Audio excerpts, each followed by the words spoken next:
عجیب ہے اس گھرانے کے ساتھ امت کا رویہ.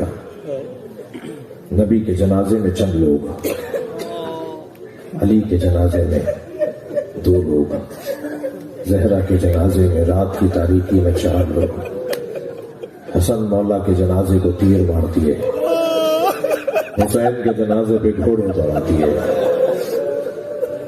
امام زین العابدین 36 برس تک روتے رہے، امام محمد باقر کو زہر دے دیا، امام جعفر صادق کو زہر دے دیا، امام موسیٰ کاظم نے تو آدھی سے زیادہ زندگی زندان میں گزار دی. اجرکم اللہ، اجرکم اللہ. ان مجلسوں میں یہ خیال بھی رہے کہ نہیں معلوم آئندہ سال یہ مجلس ہمیں نصیب ہوگی یا نہیں ہوگی، لہذا جسے رونا آ رہا ہے اپنی آواز کو آزاد کرے اور میرے جملوں پہ نہ جائے، تصور پہ جائے. میرے پاس تو الفاظ نہیں ہے کہ جو میں حق ادا کر سکوں، مگر آپ کا ذہن تو جا سکتا ہے نا وہاں جہاں میں جانا چاہ رہا ہوں. امام موسیٰ کاظم علیہ السلام آدھی سے زیادہ زندگی زندان میں گزار دی. ہارون رشید کے دربار میں روزانہ محفل طرب، محفل غزل لگتی تھی. کسی نے کہا کہ آج ہم نے ابو العطا کو ہم نے بغداد میں دیکھا ہے. ابو العطا بہت بڑا نام، بہت بڑا شاعر، بہت بڑا ادیب اس وقت کا. کہنے لگا وہ تو مدینے کا رہنے والا ہے، وہ بغداد میں کیسے تم نے کسی اور کو دیکھا ہوگا؟ کہ نہیں، ابو العطا کو ہی دیکھا ہے. بادشاہ کا حکم دے دیا، ڈھونڈو ابو العطا کس سرائے میں ٹھہرا ہوا ہے، کس مسافر خانے میں ٹھہرا ہوا ہے. ڈھونڈ لیا، ابو العطا ایک مسافر خانے میں ٹھہرے ہوئے تھے. بلا لائے دربار میں ہارون کے سامنے. ابو العطا تم تو مدینے کے رہنے والے ہو، تم یہاں کہاں؟ کہ میں اپنے خانوادے کے ساتھ بغداد آیا ہوں کسی ذاتی کام سے. سنیں گے ذاتی کام کیا تھا؟ چاہتا تھا کسی طرح امام موسیٰ کاظم کی زیارت ہو جائے، مگر کیسے ہارون کو بتائے.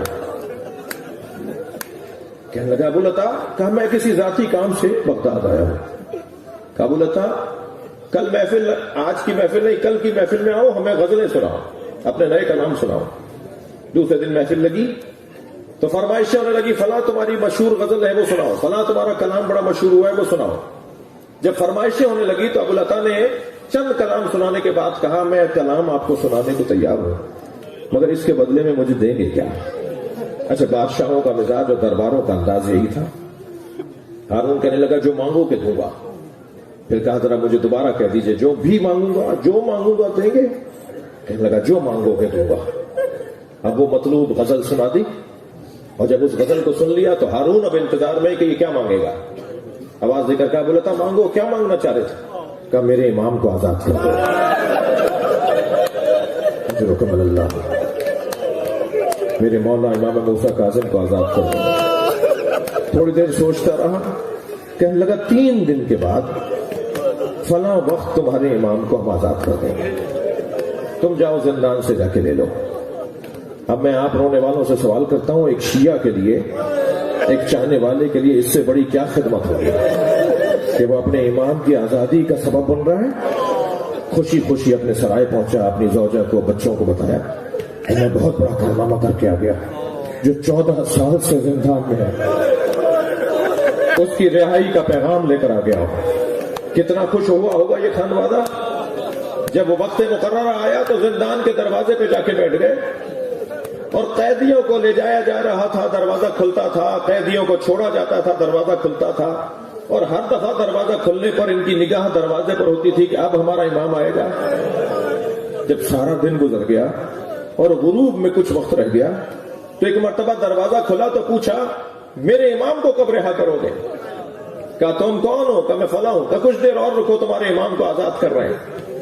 اب کتنی اور خوشی میں اضافہ ہوا ہوگا. دروازے کی طرف نگاہیں جما کے بیٹھے ہیں، دروازہ کھلا، ایک تختے پہ میت ہے اور آوازیں دی جا رہی ہیں ہذا امام الرفضہ، اجرکم اللہ، اجرکم اللہ، یہ شیعوں کا امام ہے، ہم نے اسے آزاد کر دیا. اجرکم اللہ. اہل بیت کی تاریخ تو دیکھیے. امام رضا